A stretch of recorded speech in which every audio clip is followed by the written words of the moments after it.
अस्सलाम वालेकुम dear student. बेटा अभी हम सॉल्व करेंगे चैप्टर 20 के न्यूमेरिकल 1 और 2। तो इसके पहले न्यूमेरिकल की स्टेटमेंट में कहता है a living planet contain approximately the same isotopic abundance of C14 as atmospheric carbon dioxide. The observed rate of decay of C14 from a living plant is 15.3 disintegration per minute per gram of carbon. How much disintegration per minute per gram of carbon will be measured from a 12,900 years old sample? The half-life of C14 is 5,730 years. इसके कहने का मतलब ये है बेटा कि एक जिंदा पौधे में C14 की इतने ही आइसोटोप्स पाए जाते हैं जितने के एटमॉस्फेयर में कार्बन डाइऑक्साइड होती है। ठीक है, तो कहता है कि जिंदे पौधे से अगर कार्बन डेटिंग रेट मेजर किया गया तो वो मिला हमें 15.3 डिसइंटीग्रेशन पर मिनट पर ग्राम। ठीक है, और कहता है कि अगर हमारे पास एक 12,900 साल पुराना एक सैंपल हो तो उसमें कार्बन की डेटिंग की जाए तो उसमें से वो डिके रेट हमें कितना मिलेगा। तो डेटा पे चलते हैं बेटा।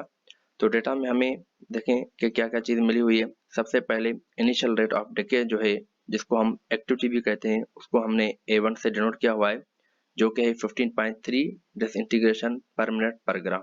ठीक है बेटा, और उसके बाद टाइम ऑफ सैंपल, या हम इसको टाइम इंटरवल भी कहते हैं, कि जो हमें पुराना सैंपल मिला है वो कितना पुराना है, वो है 12,900 साल पुराना। ठीक है, और उसके बाद हाफ लाइफ ऑफ C14 जो है वो हमें दी हुई है, जो कि है 5,730। ठीक है बेटा, और हमें क्या कहता है, हमें कहता है कि प्रेजेंट डिसइंटीग्रेशन बता दे। ठीक है, तो सॉल्यूशन पे चलते हैं बेटा। तो सॉल्यूशन में अब देखेंगे कि हम इसको 3 स्टेप में डिवाइड करते हैं बेटा। ठीक है, अब पहला स्टेप ये है कि सबसे पहले स्टेप में हम क्या करते हैं, हम नंबर ऑफ हाफ लाइफ ढूंढेंगे कि उसने कितनी हाफ लाइफ गुजारी होगी इस 12,900 साल पुराने सैंपल ने। ठीक है, तो इसके लिए हम क्या करते हैं बेटा, हमारे पास फार्मूला होता है नंबर ऑफ हाफ लाइफ, जो हम एन से शो करते हैं, उसका फार्मूला है time interval divided by half life. ठीक है, तो टाइम इंटरवल कितना है हमारे पास, 12,900 साल पुराना हमारे पास सैंपल है जिसका ये टाइम है, और हाफ लाइफ कितनी है, वो है 5,730। ठीक है, तो अगर हम इन दोनों का आपस में डिवाइड कर देंगे बेटा तो हमारे पास हाफ लाइफ आ जाएगी 2.25। इसका मतलब ये हुआ बेटा कि जो 12,900 साल पुराना सैंपल है उसने 2.25 हाफ लाइफ गुजार चुका है। ठीक है, अब उसके बाद सेकंड स्टेप पे चलते हैं बेटा। तो सेकंड स्टेप में हमें फाइंड करना होगा रिमेनिंग अमाउंट ऑफ सैंपल, या हम इसको फ्रैक्शन भी कहते हैं। तो इसके कहने का मतलब ये बेटा कि वो जो हमारे पास एक पुराना सैंपल है तो वो अब कितना रह गया है। ठीक है, तो इसको हम उसकी फ्रैक्शन फाइंड करने के लिए या रिमेनिंग अमाउंट फाइंड करने के लिए हमारे पास फार्मूला होता है बेटा x is equal to 1/2 whole power n। ठीक है, n हमारे पास जो है वो है हाफ लाइफ। ठीक है बेटा, अब यहाँ n की जगह हम हाफ लाइफ रखेंगे बेटा, जो अभी हमने निकाली जो थी 2.25। ठीक है, अगर इसको हम आपस में सॉल्व कर लेंगे बेटा तो हमारे पास रिमेनिंग सैंपल आ जाएगा 0.21 ग्राम्स। ठीक है, इसका मतलब ये हुआ बेटा कि जो हमारे पास सैंपल मिला है 12,900 साल पुराना, वो कितना है, वो है 0.21 ग्राम। ठीक है, तो अब थर्ड पॉइंट पे चलते हैं बेटा। तो थर्ड पॉइंट में हम final rate of decay find करेंगे, या हम इसको कहते हैं प्रेजेंट एक्टिविटी, या हम इसको फाइनल एक्टिविटी का भी नाम देते हैं, जिसको हम A2 से लिखते हैं। तो मतलब ये हुआ बेटा कि जो हमारे पास ये सैंपल रह गया है 0.21, इसमें से कितनी डिसइंटीग्रेशन पर मिनट पर ग्राम निकल रही है। ठीक है, तो अब हम क्या करेंगे बेटा, तो इसके लिए हमारे पास फार्मूला होता है A2 इज इक्वल टू, मतलब A2 है हमारे पास फाइनल रेट ऑफ डिके, या हम उसको फाइनल एक्टिविटी भी कह सकते हैं बेटा। ठीक है, तो इसको फाइंड करने के लिए हमारे पास फार्मूला होता है इनिशियल एक्टिविटी ऑफ सैंपल, इसको हम A1 से शो करते हैं, और multiply by remaining amount of sample, या हम इसको फ्रिक्शन भी कहते हैं। ठीक है, तो इसके लिए हमारे पास है A2 is equal to A1 multiply by x। ठीक है, अब A1 भी हमें पता है और x भी हमें पता है, तो दोनों का हमने वैल्यू रख दिया। A1 हमारे पास है 15.3 और x हमारे पास 0.21। जब हम इन दोनों का आपस में मल्टीप्लाई कर देंगे बेटा तो हमारे पास A2 का वैल्यू आ जाएगा 3.2 डिसइंटीग्रेशन पर मिनट पर ग्राम। तो पहले जो एक जिंदा पौधा था बेटा, तो उसकी जो डिसइंटीग्रेशन थी वो थी 15.3 डिसइंटीग्रेशन पर मिनट पर ग्राम, ठीक है। और जो हमारे पास 12,900 साल पुराना एक पौधे का सैंपल मिला है, तो उसकी डिसइंटीग्रेशन है 3.2 डिसइंटीग्रेशन पर मिनट पर ग्राम। तो इसमें ये हमें ये मालूम हुआ बेटा कि वक्त के साथ साथ जो रेडियो एक्टिविटी होती है वो स्लो डाउन होती है, ठीक है। तो पहले जब जब जवान था पौधा तो उसमें रेडियो एक्टिविटी ज्यादा थी। अब जो एक पुराना एक ओल्ड सैंपल मिला है उसमें उसकी रेडियो एक्टिविटी बहुत कम है, ठीक है। तो ये अब पहले न्यूमेरिकल का आंसर है बेटा, ठीक है। तो अब न्यूमेरिकल 2 पे चलते हैं बेटा। तो न्यूमेरिकल 2 में कहता है the smallest C14 activity that can be measured about 0.20% if C14 is used to date an object. The object must have died how many years? तो इसके कहने का मतलब ये है बेटा कि सबसे छोटी C14 की अगर रेडियो एक्टिविटी मेजर की जा सकती है तो वो है तकरीबन 0.20%। अगर C14 किसी ऑब्जेक्ट की डेटिंग के लिए हम इस्तेमाल करते हैं बेटा, डेटिंग क्या होता है कि डेटिंग में हम किसी ऑब्जेक्ट की एज मालूम करते हैं, ठीक है, कि वो कितना पुराना है। तो हमें मालूम होगा कि वो ऑब्जेक्ट कितने सालों पहले जो है ना वो मर गया था या डाई हो गया था, ठीक है। तो हम डेटा पे चलते हैं बेटा।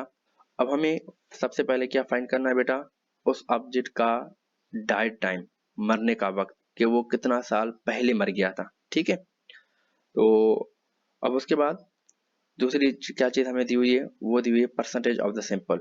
अब जो सैंपल की परसेंटेज है वो है हमारे पास 0.20%, ठीक है। अब देखें बेटा कि यहाँ हमें हाफ लाइफ नहीं दी हुई, लेकिन ये अंडरस्टूड है कि C14 की जो हाफ लाइफ होती है वो होती है 5730 ईयर्स। तो अब सॉल्यूशन पे चलते हैं बेटा। तो सॉल्यूशन में हम सबसे पहले क्या करेंगे कि रिमेनिंग अमाउंट या हम फ्रैक्शन ऑफ सैंपल फाइंड करेंगे, ठीक है। यहाँ हमें परसेंटेज में दिया हुआ है या हम उसको फ्रैक्शन में फाइंड करेंगे, ठीक। तो हम क्या करेंगे, x इज इक्वल टू 0.2 को डिवाइड कर देंगे 100 से, तो हमारे पास फ्रैक्शन आ जाएगा x इज इक्वल टू 0.002, ठीक है। तो हमारे पास जो रिमेनिंग अमाउंट है सिंपल का वो हमारे पास एक ये फ्रैक्शन में आ गया। अब सेकंड पार्ट पे चलते हैं बेटा। तो उसमें हम क्या करते हैं कि उसमें नंबर ऑफ हाफ लाइफ निकालते हैं, ठीक है। तो वो कैसे निकालते हैं, उसके लिए हमारे पास फार्मूला होता है x is equal to 1/2 whole power by number of half life. देखें बेटा कि हमने अभी x का वैल्यू निकाल दिया, तो हम यहाँ x का वैल्यू पुट कर देंगे, देखें इस तरीके से। अब देखें बेटा कि यहाँ हमें नंबर ऑफ हाफ लाइफ निकालनी है, मतलब कि n का वैल्यू निकालना होगा। तो हम एक प्रोसेस आगे चलेंगे। अब क्या करेंगे बेटा कि यहाँ हम बोथ साइड लॉग जो है ना वो मल्टीप्लाई कर देंगे, ठीक है। तो taking log on both sides, तो इस तरीके से हो जाएगा log 0.002 is equal to log 1/2 whole power by n, ठीक है।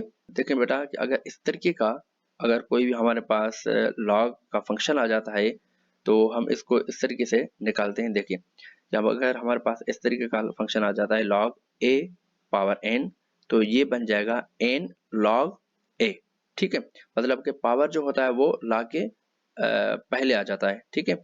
इसी लॉग की आइडेंटिटी को यूज करके हम यहाँ नंबर ऑफ हाफ लाइफ निकाल देंगे, ठीक है। तो अब यहाँ देखें बेटा जब क्या किया हमने कि log 0.002 लिख दिया और n को हम इस log के आगे लेकर आ गए, तो ये हो गया n log 1/2, ठीक है।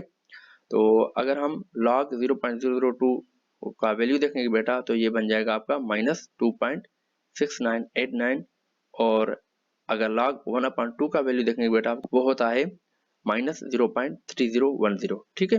अब हमें n निकालना होगा, तो ये -0.3010 ये डिवाइड में चला जाएगा, तो ये हो जाएगा n is equal to -2.6989 divide by -0.3010, ठीक है। तो यहाँ माइनस माइनस में कैंसिल हो जाएगा, और अगर हम 2.6989 को डिवाइड कर देंगे 0.3010 से, तो हमारे पास आंसर आता है 8.966। तो ये हमारे पास अब नंबर ऑफ हाफ लाइफ आ गई बेटा, ठीक है। तो इसका मतलब ये होगा जो हमारे पास एक सिंपल पड़ा था 0.20% सिंपल पड़ा था, तो उसने 8.966 हाफ लाइफ गुजार चुका है इतना, ठीक है। तो अब हम फाइनली जो है ना टाइम मेजर कर सकते हैं बेटा, ठीक है, और हाफ लाइफ को यूज करते हुए। तो थर्ड स्टेप में हम टाइम मेजर करते हैं बेटा। तो टाइम के लिए हमारे पास फार्मूला होता है time is equal to number of half life multiply by half life, ठीक है।